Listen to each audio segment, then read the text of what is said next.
The federal government's special envoy to fight anti-Semitism, Jillian Segal, has recommended stripping funding where possible from broadcasters, universities and arts institutions who fail to fight anti-Semitism. Now, the suggestions form part of the envoy's plan to combat Jewish hate. Prime Minister Anthony Albanese says he'll consider the report's proposals. Jillian Segal joined me a short time ago. Jillian Segal, welcome to Afternoon Briefing. Thank you. Thank you, Patricia. You want funding stripped from universities, from charities and cultural institutions that fail to combat anti-Semitism. What would constitute a failure? Well, can I just firstly go to your premise, okay? Because that's almost like the tail wagging the dog. The first thing that the plan focuses on is working with all these institutions to bring them along the journey of stamping out anti-Semitism. So universities have already done a lot of work with putting in place new policies, definition of anti-Semitism, complaint schemes, education, etc. And similarly, we want to work with cultural institutions. The issue that you're picking up on, which many people have already today, about stripping funding, that's only a last resort. That's not the essence of the plan. The plan is to educate and bring people into an understanding of what is anti-Semitism and what needs to be done to make people understand that it needs to not be part of normal society and it's pushed to the fringes. And then there are penalties if we can't get to a situation where they are working successfully on it. So I have every confidence that the universities generally are very focused on this. They've put in new policies, they've got complaint schemes, they are reporting it to the National Student Ombudsman, complaints in relation to anti-Semitism, and they are determined to stamp it out. Now, obviously, there's a penalty if they really fail, but that's by no means the focus. Okay. That's only a last resort. I understand that, but either way, in the recommendations, the penalty is there as a last resort. So what would have to happen for something like that to occur, for a government to strip funding under your recommendation? What would they need to do? Well, I think the next step that I'm going to put in place is what I called in the report a report card, rather than like students have at school, a report card. So we'll be looking at what universities should do as best practice.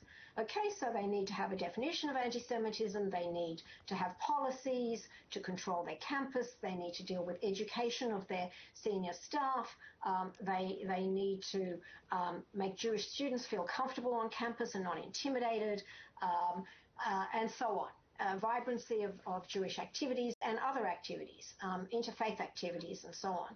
And I suppose what could happen is if a university absolutely refused to engage in this. I mean, the whole point of a report card is to say, you're doing this well, but not that, can you improve? And to give people time to improve, because we're on a journey here. And so the only instance I can imagine in the medium term would be they say, absolutely not, we refuse to engage with you, the envoy, we refuse to engage on anti-Semitism. That's where I think we would find seriousness. And that's not the case. I've received very positive encouragement and cooperation from all the universities I've engaged with. It is a serious consequence nonetheless.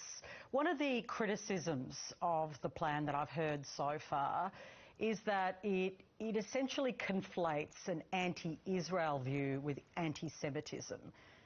Do you think they are the same thing, that to criticise Israel is to be anti-Semitic? No, absolutely not. And it doesn't do that. I completely push back on that. It is about stamping out local anti-Semitism. And anti-Semitism is this ancient hatred, as you know, going back centuries, based on myths and tropes about Jewish people. Jews control the world, Jews do this. Modern anti-Semitism, of course, we have anti-Semitism against Jews as a religion going well back, and then in the times of the 1930s in Germany, we have it as a race. And then we do have more modern anti-Semitism, which is anti-Zionism. So the plan does not conflate them in any sense, and it doesn't even deal with Israel. It doesn't mention Israel, other than the fact that anti-Semitism is the IRA definition. Well, you just mentioned, though, because this is at the heart of this, you mentioned anti-Zionism, and clearly there are people who say they have the right to be opposed to Zionism. Does this plan say that people don't have a right to be anti-Zionist? Yeah, the plan doesn't deal with Zionism. I mentioned it as the modern form of anti-Semitism, but it doesn't expressly deal with that, because we're trying to deal with how it is manifested in Australia and how we need to stamp out the hatred and the expression in violence against Jews, as we've seen. So there, obviously, and if you look at the IRA definition, which is what the plan references, and that's the only reference to Israel, if you wish to criticise the government of Israel, the policies of Israel, in the same way as you would criticise policies of Australia or the policies of Russia or the policies of any other country, you're absolutely free to do that. That is our democracy, and people must have that right. But if you are talking about saying that Israel has no right to exist, imagine people saying, well, the policies of Australia are so bad, Australia should have no right to exist. That is what... Well, some people do say that. I mean, there are some activists who do argue that. There are people, for instance, who believe there should be one state of Jews and Palestinians with equal rights. That is a view. I'm not expressing that view, but that is a view of many. Do they have the right to say that? Because that is essentially saying a different form of Israel should exist. Well, I think a lot of that depends on context, and I'm not about to distribute today guidelines on anti-Semitism, because I think one has to look at the IRA definition and you have to look at the context. But basically saying Israel has no right to exist, basically saying that all the Jews in Israel should be wiped off the face of the earth, that is anti-Semitic. Now, where the line gets drawn between, I think that the solution to the Middle East is not the government solution. I mean, the government and the Prime Minister today was very strong. A two-state solution, that is something that is part of Australian foreign policy. That is our position. And Israel has the right to exist within secure borders. Yeah. But that is not the issue. The issue today is about stamping out anti-Semitism that has infiltrated our society, where Jews don't feel safe to walk down the street, the kids don't feel safe in school uniform, the Jews are not safe to go and pray in their synagogues, they're not safe to go and dine in their restaurants. And that is eating away at our society and our democracy. And it's that we need to stamp out. And that has infiltrated community organisations, online media, etc. And that's what we need to change. With the Is it targeted though at the pro-Palestine movement, or is this also a broader policy that talks to neo-Nazis who are very much anti-Jewish? I mean, that's been the critique, that it's too focused on that protest movement rather than broader anti-Semitism. The Jewish Council of Australia, for instance, have described some parts of this plan as dangerous. What's your response to their critique? Well, I think their critique is obviously not one I agree with. I think that the plan is broad-ranging, has many initiatives, picks up, it deals with anti-Semitism across the board. I mean, that's the thing, that it's a shape-shifting thing. As I said earlier, it takes many forms, and people need to understand what that is. A lot of people, I've had a lot of feedback, and we've done research, that they don't really know what anti-Semitism is, and they're disturbed by what's happening in our country. Australians want to have a harmonious community. We've always seen ourselves as a very positive multicultural country, and they want that to be re-established. And I think we can do that by pushing anti-Semitism to the margins of society. We are not going to stamp it out, because it's been there for centuries, and it was there before October 7, but it's risen up to really unacceptable numbers. So we need to push it out and educate students at school, and help teachers with this. And it's not pushing a political view, it's actually just pushing a view as to what is improper behaviour. We should be civil to each other. We have civil discourse, and we can have a civil debate about politics or about international relations. Oh, I think civility is absolutely needed in the debate, and I think it's important to have these robust conversations even in these interviews, right, just to understand the dimensions of all of this. You want a new role for the Envoy, the role you play, to encourage media organisations to avoid accepting false or distorted narratives. So what is a false or distorted narrative? Are you referring to the settler colonial view of Israel? Is that what you think needs to be stamped out? Well, I mean, the plan is, I think, quite ambitious and aspirational. And it's my plan, okay? It's not necessarily a particular government's plan. Government has to support me in it. And institutions like media organisations have to support me as well. And my intent is to work with media organisations. I'm not sitting in judgment. I'm not the regulator or anything like that. I want to talk to media organisations, and I've started the conversations with various organisations. How are your reporters thinking about things in relation to the Jewish community here? I'm not interested in acting as a control, a control body, but I just, how are you checking things? What stories can we think about together that create a positive environment for the community? So it's meaning, I think media organisations are very powerful and very important in setting the culture of the country, and I think they can be helpful in stamping out hatred. And what do you say to those who fear that it will have a chilling impact on free speech or the media's role in for instance, scrutinising and telling the story of Israel's actions in Gaza at the moment, because that has been at the centre of a lot of this? People feel like it's about censorship of that. Is it? Well, I think that they should not be fearful. I would say don't be fearful.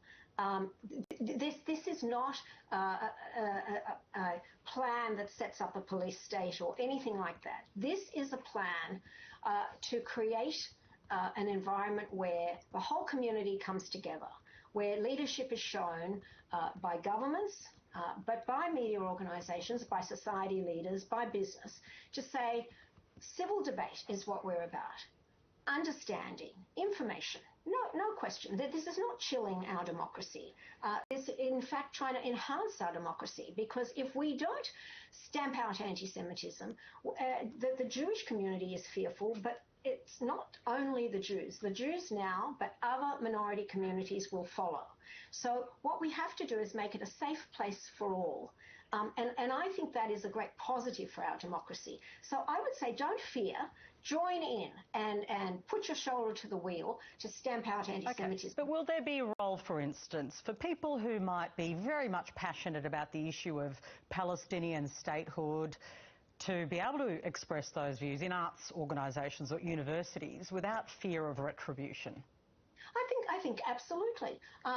People can express their views in an appropriate way. So organisations will have their own codes of conduct where people can express their views, etc.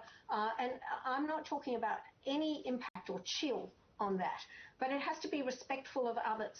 So it has to be respectful of people in the audience who don't want to see that. It has to be respectful of people in a restaurant who don't want to be attacked. It has to be respectful of people who want to pray in their own synagogues or in their own places of worship and not be intimidated. So it's that balance of having a harmonious community, everybody going about their own religion, their own way of life, and respecting other people's views. It's not to chill our democracy, it's actually to buttress our democracy. On migration, there's an interesting part of your report that I've read over, that you want to screen people and facilitate visa cancellations when it comes to anti-Semitism. Can I just say, what it says about that is absolutely what is done already. Well, I was about to go to that. This is why I'm interested in this, because I had the Home Affairs Minister on this show only last week saying that he'd actually cancelled the visa of Kanye West on the basis of his anti-Semitism and his Hitler song. So doesn't it already happen under existing laws? It does. It does, exactly. And there's a number of other things in the plan that already have been put in place. When we talk about laws and law reform, the federal government and the state governments have already made significant moves to strengthen laws. So it's a holistic plan, and it's a plan that coming from the envoy, it's my plan, and it's saying if we do this and we look how these laws are going, or we look how immigration is working, it might be absolutely fine, okay? If it needs tweaking, then let's tweak it. Let us put everything under the microscope together in a cohesive whole, in a cooperative way, and see if anything needs changing. Now, for example, on the immigration side, I think the law is there and what the government does is there, but maybe there should be some further training in relation to those people making the decision about what is anti-Semitism. That's all. I just want people to be informed. Now, one of the things that the opposition has said is that the government hasn't adopted the recommendations and they need to provide clarity on their positions. You stood next to the Prime Minister today and Tony Burke, the Home Affairs Minister. Do you feel like they lack clarity? Well, I think, you know, it's my plan. Can I just say it's the Envoy's plan? And it's a whole series of actions that I am going to undertake with my team, but I need the support of a whole lot of people, including government. And what I heard the Prime Minister say was, and you know, the words that I articulated was, I thanked him and Tony Burke for their commitment to work with me to help deliver the plan. And I think that is a great deal of support. There will be some differences. There will be things that I want that the government, you know, asks me to think again about or to amend. That is in the nature of a plan. It is a series of initiatives, but also something that's not set in concrete anyway. I will have to adjust the plan in light of changing circumstances. It's a plan not just for now. There's no silver bullet, unfortunately. We have to work, as Tony Burke said, we have to work, and the Prime Minister, we have to work very hard together on it for a number of years. This is a change in society. We've allowed anti-Semitism to infiltrate our community and our culture, and to actually move it to the unacceptable margins is going to take time and effort and a holistic approach. And I think the Prime Minister says, I'm committed to work with you on it. That doesn't mean every last recommendation is cast in stone, and I am more than happy to hear and to learn, indeed, about how some of the recommendations or actually initiatives by me might need to be tempered or amended.